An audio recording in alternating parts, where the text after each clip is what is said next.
The phone buzzed on the counter, a sharp vibration that sliced through the stillness of the kitchen. I froze, my hand hovering over the half-chopped onion, the knife glinting under the fluorescent light. The screen lit up with her name, Lila, and the words, "Don't wait up. Having company."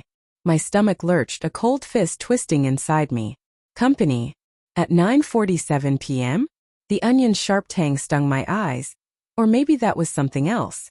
I set the knife down, my fingers trembling, and stared at the message, willing it to morph into something innocuous. It didn't. Lila and I had been married 7 years, the kind of marriage where you know the rhythm of each other's silences. Lately, though, her silences had grown heavier, her laughter rarer. I chalked it up to stress, her late nights at the gallery, the art openings she swore were just business. But the word company felt like a splinter under my skin. I grabbed my phone, thumbs hovering over the keyboard, typing and deleting. "Who's with you?" "No." "Too desperate." "Everything okay?" "Too weak." In the end, I sent nothing, the silence between us stretching like a taut wire. The apartment felt too small, the air thick with the hum of the fridge and the distant wail of a siren outside. I paced, my socks scuffing against the hardwood, replaying the last few weeks. The way she'd linger in the bathroom, phone in hand, the screen angled away.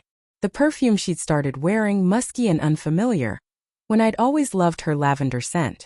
The way she'd laughed off my questions about her new colleague, Ethan, with his slick smile and tailored suits. "He's just artsy," she'd said, rolling her eyes. But her eyes hadn't met mine. I sank onto the couch, the leather creaking under my weight, and opened her text again. "Having company." The phrase gnawed at me, vague enough to be innocent, sharp enough to cut. Maybe it was a friend, maybe a client. But why not say so? Why the coyness? My mind spun, conjuring images of her at the gallery, candlelight flickering on her face, someone else's hand brushing hers. I shook my head, trying to dislodge the thought. I was being paranoid. Lila loved me. She'd said it last week, her voice soft but certain, her fingers tracing my jaw. Or had she? The memory blurred, slippery. I checked the time. 10:12 p.m. She'd left at 7, her heels clicking down the hallway, a quick, "I'll be late," tossed over her shoulder. I'd nodded, distracted by the game on TV, but now I wished I'd looked at her, really looked. Had her lips been tighter? Her eyes brighter? I grabbed my coat, heart pounding. I'd drive to the gallery. Just to check.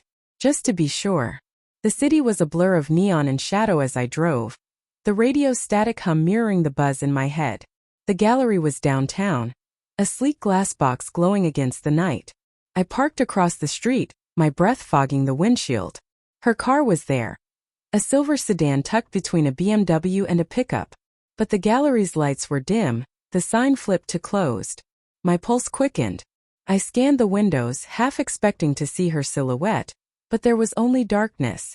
Then I saw it. Movement in the alley beside the gallery. 2 figures close together, stepping into the faint glow of a street lamp. Lila's auburn hair caught the light, unmistakable, her laugh carrying across the quiet street. The other figure, taller, leaner, leaned in, his hand grazing her arm. Ethan. My chest tightened, the air in the car suddenly too thin. I gripped the steering wheel, knuckles white, torn between storming out and staying invisible. She pulled away, her laugh faltering, and said something sharp, her hands gesturing wildly. Ethan stepped closer, his voice low, insistent. I couldn't hear the words, but her body language screamed discomfort, shoulders hunched, head shaking. My anger shifted, muddying with confusion. Was she rejecting him? Or was this a lover's spat, raw and intimate? I wanted to believe the former, but doubt clawed at me, whispering memories of her late nights, her guarded phone. Then she turned, her eyes catching the street lamp's glow, and for a moment I thought she saw me. Her face crumpled, not with guilt but with something like fear. She shoved Ethan hard and strode toward her car, her heels clicking faster now, almost running. He called after her, his voice sharp, but she didn't stop. She slid into her car, the engine roaring to life, and peeled out of the lot, leaving him standing alone in the alley, his fists clenched. I sat there, heart hammering, trying to piece it together. Had I misread everything? Was she running from him, not to him? Or was this guilt caught in the act?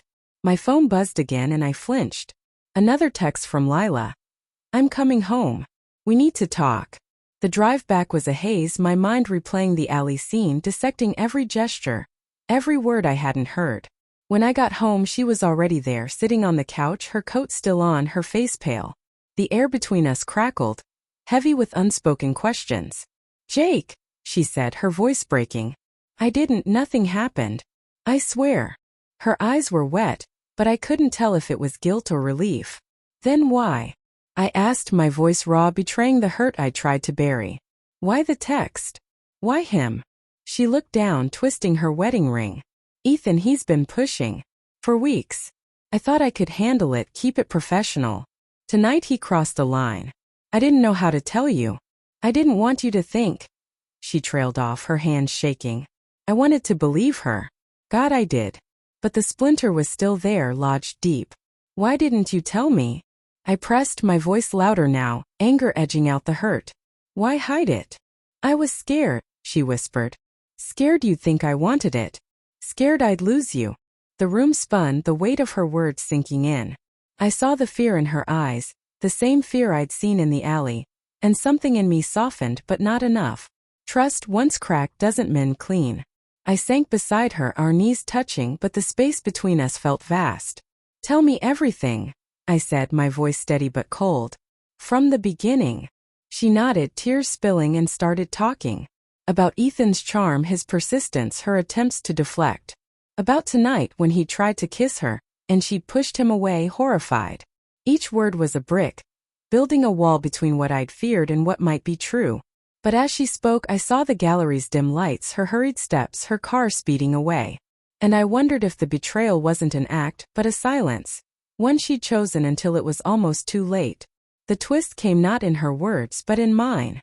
"I was there," I said, my voice barely audible. "I saw you. In the alley." Her eyes widened, a gasp escaping her lips. "You followed me?" I nodded, the admission heavy. "I didn't trust you." The silence that followed was louder than any argument. We sat there, two people who loved each other, staring at the wreckage of our trust, hers shaken by a man who'd overstepped, mine fractured by a text and a moment I couldn't unsee. The truth hung between us, jagged and unresolved. Betrayal wasn't just in what she'd hidden, but in what I'd assumed, what I'd done to confirm it. And as her hand reached for mine, trembling, I wasn't sure if we'd ever find our way back.